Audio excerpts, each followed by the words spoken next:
Welcome to the second part of the silent takedown. If you don't see the part one, recommend to saw that first.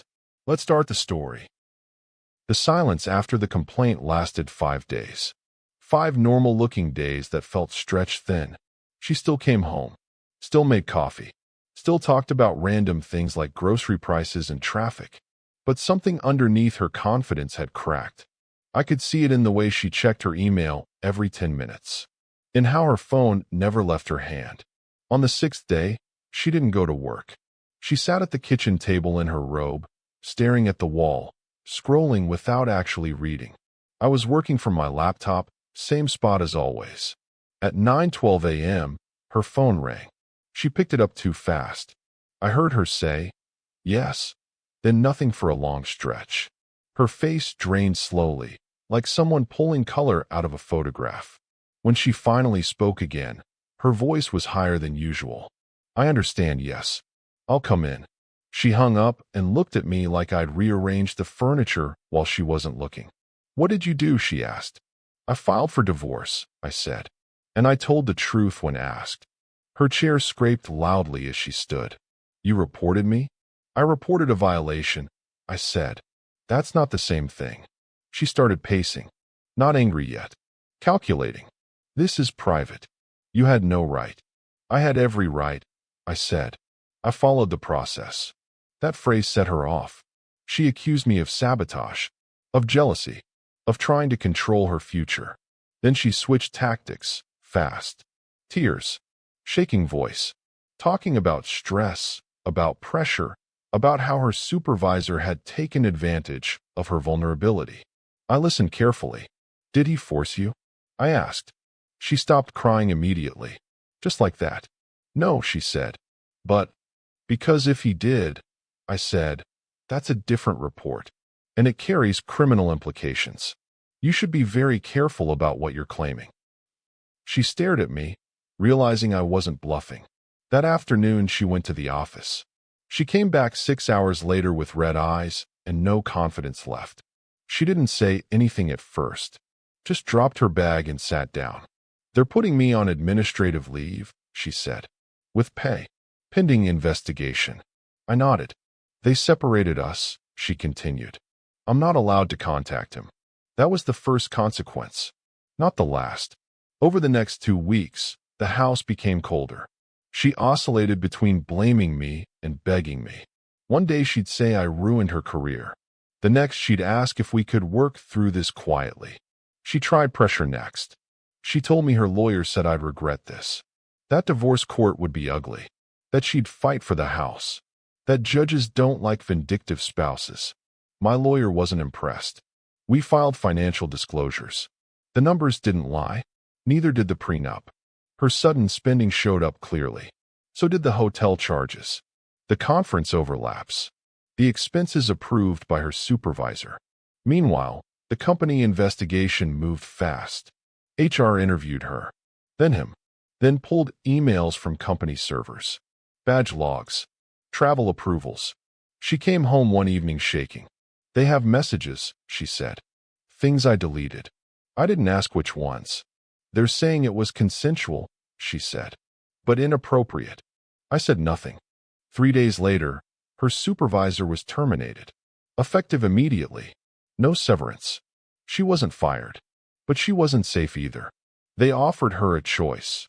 Resign quietly, or stay under a performance improvement plan with restrictions, no promotion eligibility, and a permanent note in her file. She resigned. That night she exploded. She called me cruel. Calculated. Accused me of enjoying this. Said I'd waited like a predator. Said I'd destroyed 2 lives. I said, "You destroyed our marriage when you decided I didn't deserve honesty." She tried one last dirty trick. She told my mother I'd manipulated the system to punish her. That I'd planned everything. That I'd emotionally abandoned her and pushed her into someone else's arms. My mother called me, confused. I told her everything. Calmly. With dates. That story died quickly. The divorce finalized 4 months later. Clean. Uneventful. The house was sold. Equity split exactly as outlined. No drama in court. No shouting. Just paperwork and signatures. She moved out first. The last thing she said to me was, "I hope it was worth it." I said, "Peace usually is." After she moved out, the house felt larger than it ever had. Not emptier, just quieter. The kind of quiet that doesn't demand anything from you. For a while, nothing dramatic happened. That surprised people when I told them later. They expect fireworks after a fallout like that. Public meltdowns, regret speeches, midnight calls. What they don't expect is silence. She tried to keep some control even on the way out. Asked if we could stay friends.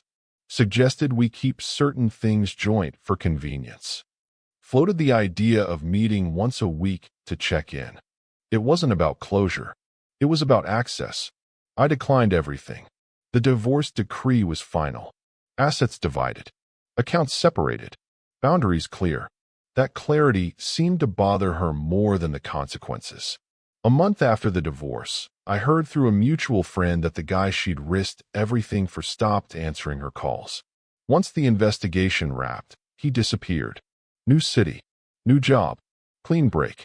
That detail mattered less than people think. Because by then, the damage wasn't about him anymore. It was about the pattern, the entitlement, the belief that she could bend rules, people, narratives, and still land softly. She didn't. Her resignation followed her. Not publicly, but quietly. Recruiters asked questions. References were limited. The momentum she'd built over years stalled. No dramatic downfall, just friction everywhere she went. Meanwhile, my life stabilized faster than I expected. I changed routines. New gym, new coffee shop, new furniture. I sold things that carried memories I didn't need anymore. I didn't rush into dating. I didn't post vague quotes online. I didn't announce my healing. I just lived. The most surprising part was how light decisions became. No second-guessing texts. No wondering if honesty would be punished. No negotiating reality with someone who benefited from denying it. About 6 months later, she emailed me. Short, polite, almost professional. She apologized. Not for cheating, not for lying, but for how things ended. For the stress, for the fallout. She said she hoped I was doing well. I didn't reply. Not out of spite. Out of completion. Here's the thing people miss about revenge. Real revenge isn't loud. It doesn't need witnesses. It's not about destruction. It's about refusing to absorb consequences that aren't yours. I didn't ruin her life. I stopped protecting her from the results of her choices. There's a difference. I learned something important through all of this. Love doesn't die the moment someone cheats. It dies slowly when respect is replaced by entitlement, when truth becomes optional, when accountability is treated like cruelty. If you're reading this and you're in something that feels off, trust that instinct. Calm doesn't always mean safe. Silence doesn't always mean peace. And if someone tells you you're overthinking, sometimes that's just their way of buying time. If this story hit a little too close to home, stick around. I tell uncomfortable truths quietly. You might want to subscribe before someone else tells you you're imagining things. Subscribe the channel for more stories which can be happens, and click the bell icon for updating yourself.